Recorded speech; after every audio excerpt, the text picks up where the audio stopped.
I'm going to start with a reading today. The title of the reading is called Joyous Body, Wild Flesh, from a book called The Women Who Run with the Wolves by Clarissa Pinkola Estes. I've been taken with the way wolves hit their bodies together when they run and play. The old wolves in their way, the young ones in theirs, the skinny ones, the fat ones, the long-legged, the lop-tailed, the floppy-eared, the ones whose broken limbs healed crookedly. They all have their own body configuration and strength, their own beauty. They live and play according to who and how they are. They do not try to be who they are not. Up in the Northlands, I watched an old wolf on 3 legs. She was the only one who could fit through the crevice where the blueberries were branching. I saw a gray wolf crouch and leap with such a flash it left the image of a silver arc in the air for a second. I remember the delicate one, a new mother, still fulsome in the belly, picking her way through a pool of moss with the grace of a dancer. Yet despite their beauty and ability to stay strong, wolves are talked about in a certain way. You are too hungry. Your teeth are too sharp. Your appetites too interested. Like wolves, women are sometimes discussed this way. When women are relegated to moods or mannerisms that conform to a single ideal of beauty, they are captured in both body and soul and are no longer free. Here ends the reading. Well, I actually had 2 sermons ready for this Sunday. I had the safe one and the one I'm sharing with you today. You see, during the summer at First U in Rochester, we all engaged in a spiritual practice. And this year, Reverend Karen challenged us to go off the map. She told us that in early times, cartographers would often identify the edge of a known geography with elaborate drawings of dragons. These dragons denoted unexplored areas or areas of danger. And so over the summer, we were encouraged to find our dragons, those scary, dangerous, unexplored aspects of ourselves or our lives that were lurking just on the edge. Well, it's one thing to go searching for your dragon, which in my case wasn't really that hidden. And it's another thing to get to know your dragon and even perhaps befriend her. But it's another thing to take your dragon out for a walk in front of an entire congregation. But that's what I've decided to do. So here's the deal. I have fat ankles.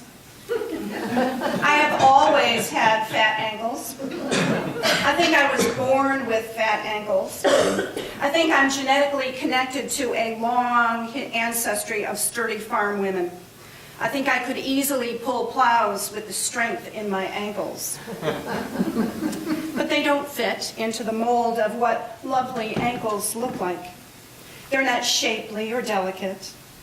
They don't fit easily into strappy sandals or high heels.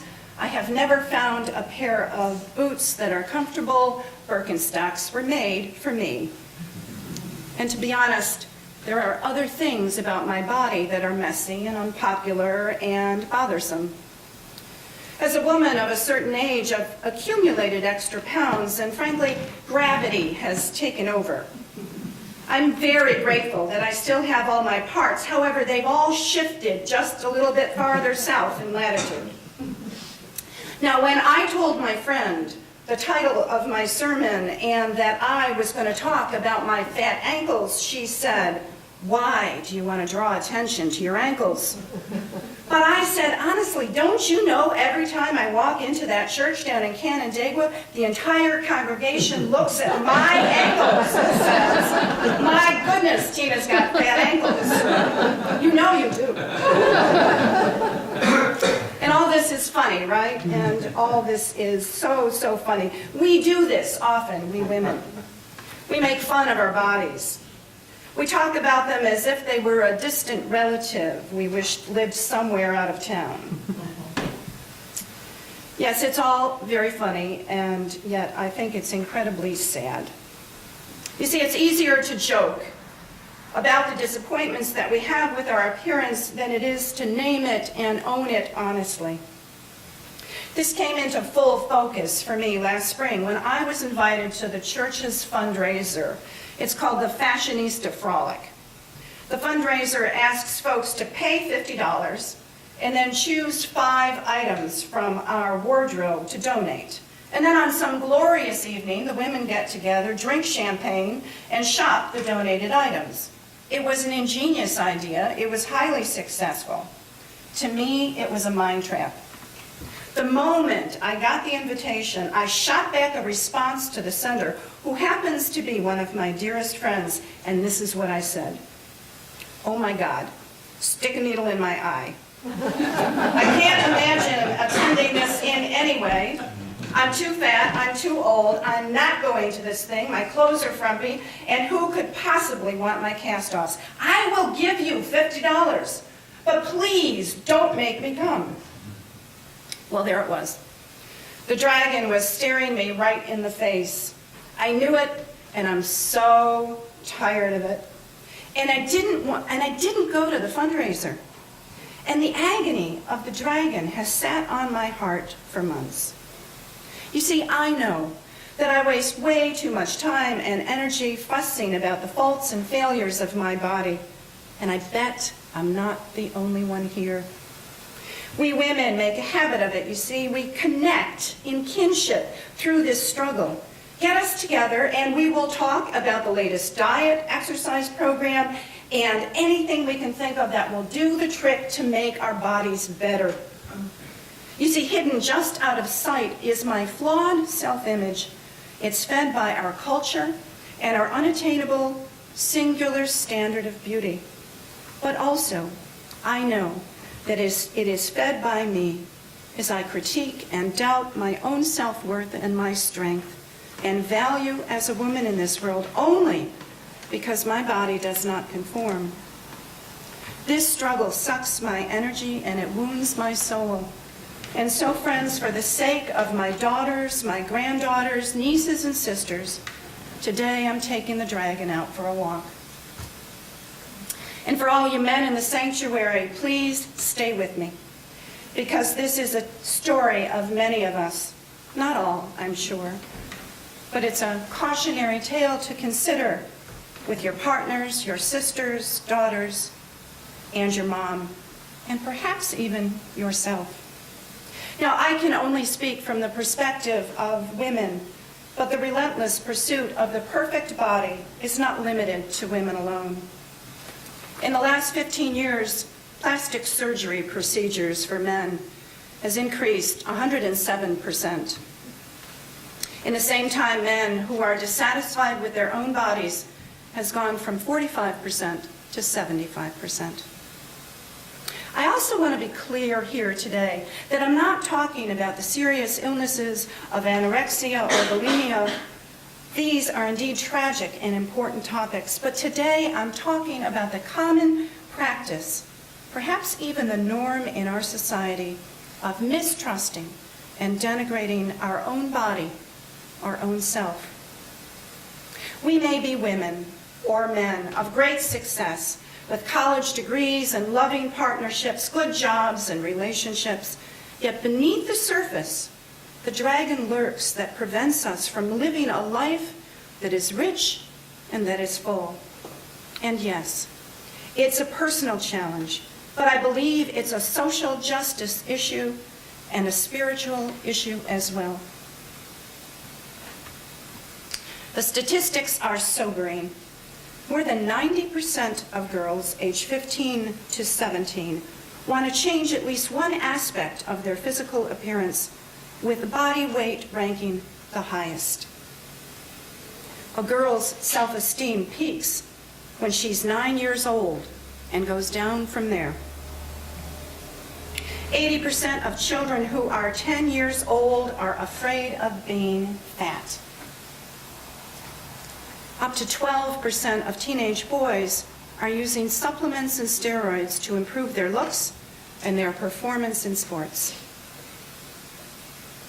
But while the statistics inform us about the pervasiveness of the problem, it's easy to glaze over because it's enormous. But when it becomes personal, it becomes more real.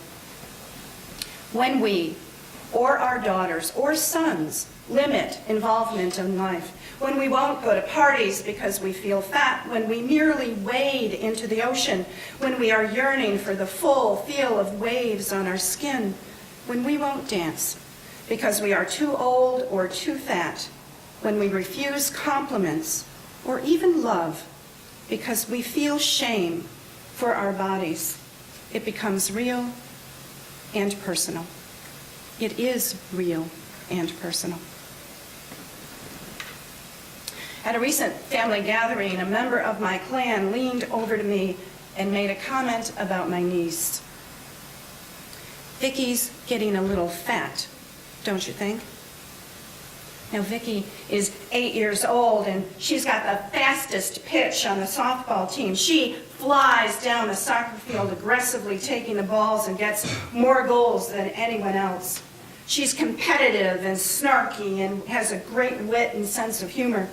At dinner, that girl can down a quarter-pound of pasta with no apologies.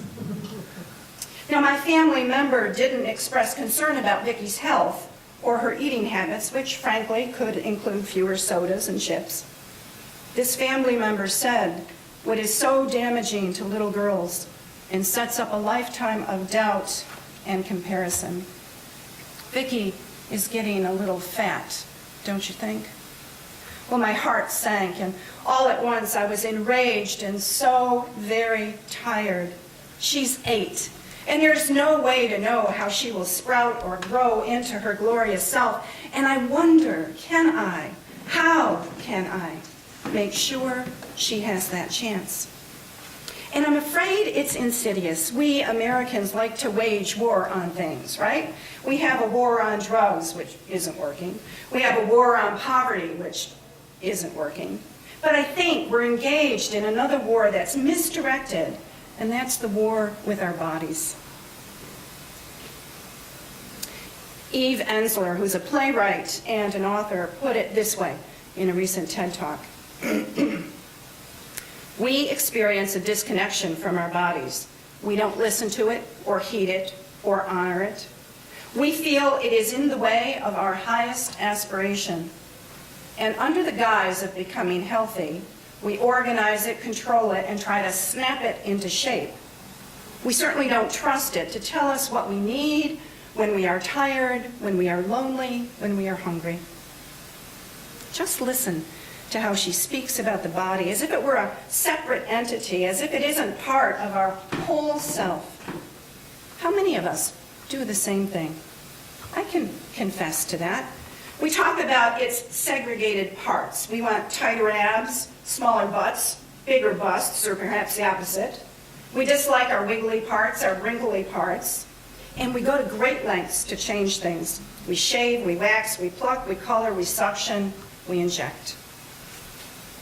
And please, know that I'm not talking about getting healthy here. I believe health and strength are honorable goals, but I think we confuse health with appearance and get caught in the pursuit of attaining an ideal of beauty that is limiting the expression of our souls. You see, I'm afraid we've handed over the safekeeping of our most vital self, our body, to those who make a profit from it. And this perpetuates the disconnection and the denigration of ourselves. Revenue from the weight loss market in 2012 topped $60 billion, which is interesting because 98% of individuals who lose weight gain it back. By contrast, the United Nations Development Program estimates that it would take $19 billion to feed the entire starving world. and bring those living a substandard life to a higher existence. Just let that sink in a moment. 60 billion, 19 billion. Women's clothing sizes have gradually shrunk over the past several decades. A size 14 in 1937 was an 8 in 2011 and a 6 in 2013. To accommodate the lower end of the size chart, we now have size 0 and sub-0. It's called vanity sizing because it gives women the feeling of being thin and thus makes them feel better about themselves. But I must say that aspiring to be a 0 is not something I want for my granddaughters. Are we asking them to shrink to nothing? It would be easy to fully blame the media or the marketing promotions that promise us beauty and promise us beauty with several $1,000s worth of cosmetic products and diets and surgery. But I think perhaps we share the blame with our own words, the words we say to each other, to our children, and to ourselves. Our culture shifts and forms within the conversations we choose to have with one another. When we, as mothers, grandmothers, or aunts, cringe at our own reflection, when we call ourselves fat or horrible or ugly, when we diet endlessly and agonize over the different parts of our body, when we qualify every spoonful of glorious ice cream with, "Oh, I really shouldn't eat this," the message we give our daughters is one of shame, embarrassment, and unworthiness. We know that when pubescent girls don't know how to navigate their feelings about their growing body, they often disengage from life. They become less interested in relationships, they avoid sports, they become depressed and anxious. It is a conversation that sets up the perpetuation of a myth that perfect is possible, and we are less than if we cannot attain it. It is this dialogue that allows us to be taken for a ride by the media, the consumer-driven economy, a dialogue that opens the door to losing control of ourselves, to the culture of shame. And there is a huge cost, because when we are brutal with ourselves, when we are in constant battle with the most integral aspect of our existence, we then open the door for others to do battle there as well. There was a meme going across Facebook that indicated in 2013, 600 legislative bills were introduced to regulate a woman's body. Well, I couldn't quite believe that, so I checked Fact Checker, and it is indeed true. The bills are written to limit her access to health care, coverage of insurance, her access to medication, birth control, and abortion. There were, of course, 0 bills introduced to legislate a man's body. It seems our energy to fight back is hobbled by the messages we have internalized, by the conversations in our society that demean us, or perhaps we're conflicted about standing up for our own rights because we feel somewhere deep inside us that we are unworthy, and that indeed is the saddest of dragons. But I didn't bring us to this conversation without immense hope in my heart, because I realize that the last few pages have been pretty dire. But we are the greatest teachers of our daughters, of all our children. We have the potential to show them a different reality, a different perspective about who they are in the world, that our values lie not in how we look, but in who we are and how we live to make the world a different place. I believe that by looking at this dilemma, by bringing it out into the open, we have the power and opportunity to change the conversation. We have the stamina and the authority to shift the way we speak about each other and ourselves. We are, after all, women. Now, my generation of women changed the conversation about work, about sexuality, birth control, and abortion. We rallied to get equal treatment under the law. We did it by protests in the streets. Well, that worked then, but not now. Now I see we have different tools and much more expansive opportunity to influence opinion and shift the focus to a healthy relationship with our whole selves. We have an opportunity to change how women are viewed and thus manipulated. Today, we need a more diverse conversation that takes into consideration varied perspectives about body image and beauty from all women and men too.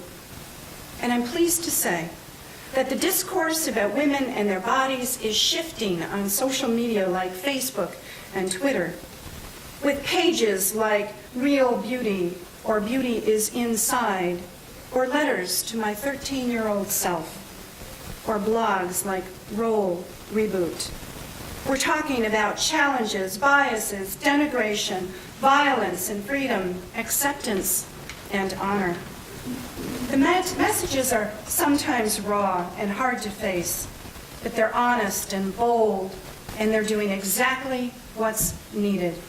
They're changing the conversation, and not just here in the U.S., but across the world where women have circumstances much worse than ours. Cameron Russell is a model who worked for Calvin Klein, Ralph Lauren. Her images have filled the pages of Vogue. She's also known for a TED Talk that she gave called Looks Aren't Everything. She talks about the insecurities of those who win the genetic lottery, the beautiful women, who should have it all, right? But she concedes that they suffer the same body image challenges many of us have. She talks about how society rewards the conventional beauty and how that message is so dangerous for all of us. In March of 2013, Russell helped launch a web-based magazine called Interrupt. The intention is to interrupt the conversation and elevate a diversity of voices. It's a platform for discourse about issues of concern like body image and self-esteem. This month's topic is about the stereotypes of multiracial people. It's an open magazine forum, which is really different, an opportunity that happens only on the internet. See, Russell asks people to write articles, everyday people, and then she includes them as part of the magazine. She contends that mainstream media lacks authentic voices on many issues, and this new format is different and bold and busts open the conversation in ways that were formerly impossible. See, the internet has the capacity to change our society in fundamental ways like never before. It connects individuals with similar ideas so that a groundswell of energy can rise from ordinary people and shift opinion. See, in my day, I never thought I'd say that, in my day we could rally hundreds of people by working weeks to plan and organize. But today, articles and videos go viral and gather tens of thousands of supporters within hours. And when there's that much talk, change happens. And I see change emerging all around us when pregnant women wear their tight-fitting clothes, celebrating their bellies, so different than the tents I wore to hide mine. When they nurse in public and fight for the right to desexualize something so natural. When they tattoo and decorate their bodies, I rejoice because it makes me hopeful that the conversation will indeed change and that I will become a relic rather than the norm. See, I think the web is an awesome tool. I encourage all of us to find the sites that speak to this essential freedom.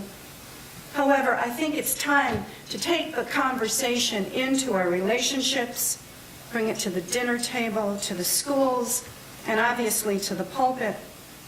Talk to your daughters and your sons. And grandmothers, talk to your grandchildren. You have been on the forefront of women's rights for decades. The task is not complete yet. We can all make a difference. Don't shy away from it. Be mindful of the way we speak about our most essential self. Call each other out when we find ourselves caught in the illusion of limited beauty. And together, the generations of women and men can embrace the wild soul of the wolf. We can run together, bumping our bodies against one another in our unique form, celebrating our power and our own place in the world, in this world, where the body is, we are, a powerful vessel that gives life, soothes sorrow, loves and nourishes all living beings. The body is, we are, skin, muscles, blood, tears, thoughts, memories that flow like grace from every cell. The body is, we are, strong, fast, tender, delicate, soft, and full. The body is, we are, you are, beautiful. I imagine a world where the battle is over, where the bonds are broken and our energy is released and the full power of woman explodes into the world. May it be so, and amen.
Join us for worship every Sunday at 10 a.m. at the Unitarian Universalist Church of Canandaigua, a welcoming congregation. We are located at 3024 Cooley Road, 4 miles west of South Main Street, Canandaigua, just north of the intersection with Routes 5 and 20. Look for the blue signs just before the turn. Your comments about this program or questions about the church are welcome at 585-396-1370 or at our website, www.canandaiguauu.org. Producer and editor, Daniel Brigham.